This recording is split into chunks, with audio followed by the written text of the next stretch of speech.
Hello everyone and welcome to my little corner of the internet. My name's Michael and I'm bitten by a radioactive book.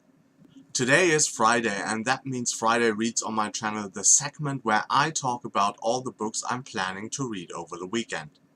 First off, yes, we still have The Eye of the World by Robert Jordan, the first installment in the Wheel of Time series. I've planned on reading one Wheel of Time book per month this year, and yeah, almost finish up the series because it's like 14 books. So next year in February I should be through with it. Um, this book is like a weird experience because I've tried to start the Wheel of Time 2 or 3 times before in my life over the course of many years so far.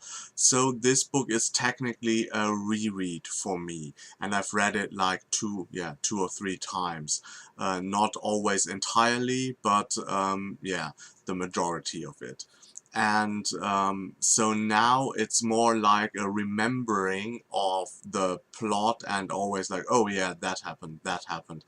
And I'm really looking forward to go into the next books where I don't know so much already or remember so much already, because so far a lot of the shortcomings of the series are far more prominent because I'm not as distracted maybe by the plot and the story as I would like to be.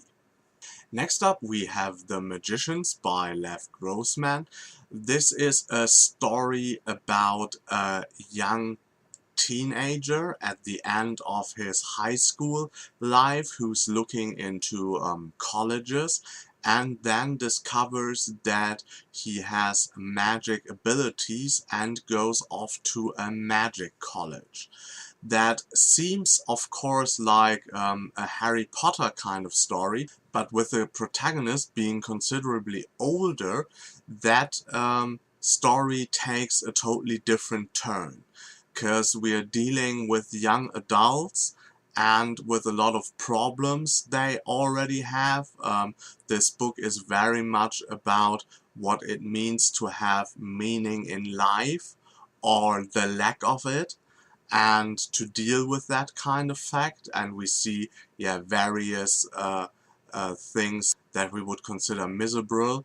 So I can see why this book has so many, yeah, very different kind of ratings, because I think it depends a lot on how much you can relate to the protagonist and the characters.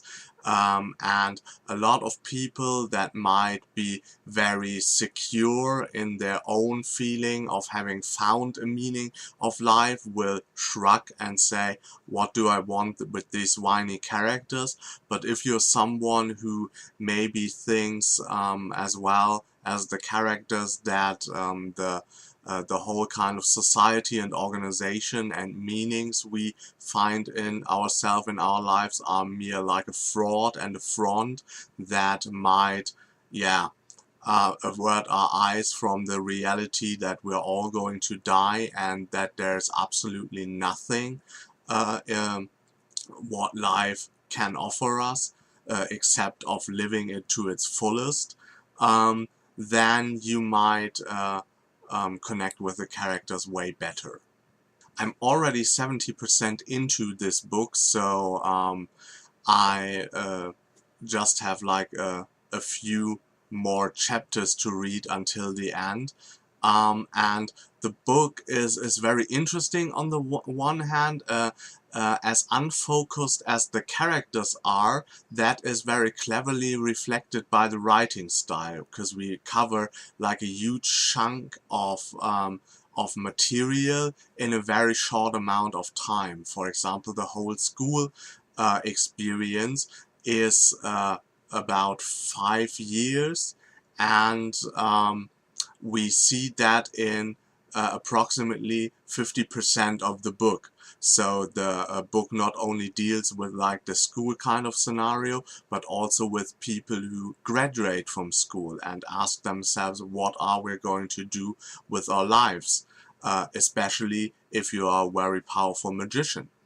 And this is, a very interesting way of writing, but it can be like exhausting and lead to a detachment with the characters. Um, yeah, so I'm not quite sure where this book is actually going, even after 70% in. And that kind of feeling of unfocus is very interesting and uncomfortable at the same time. And yeah, I'm very open to this. And I've heard that maybe you have to read like the full trilogy to appreciate the whole series, so I will withhold judgment for a while. And last but not least, I'm reading Rise of Empire by Michael J. Sullivan.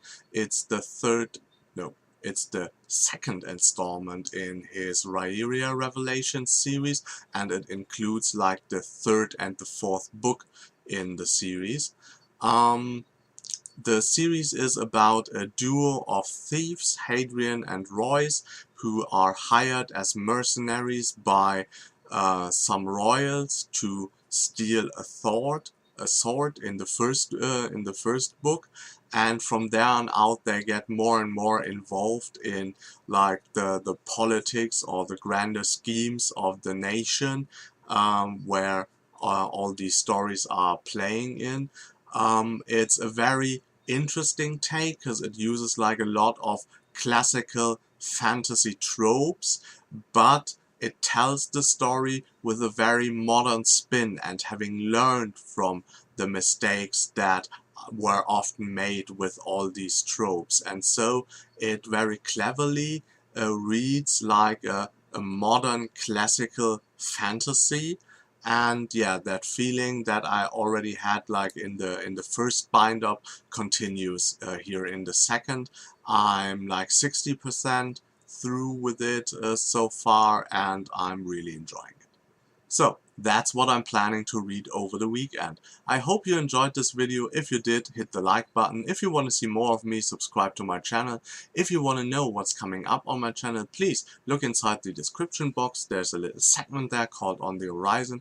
I wish you a good day and hope you get bitten by a really good book too. Bye.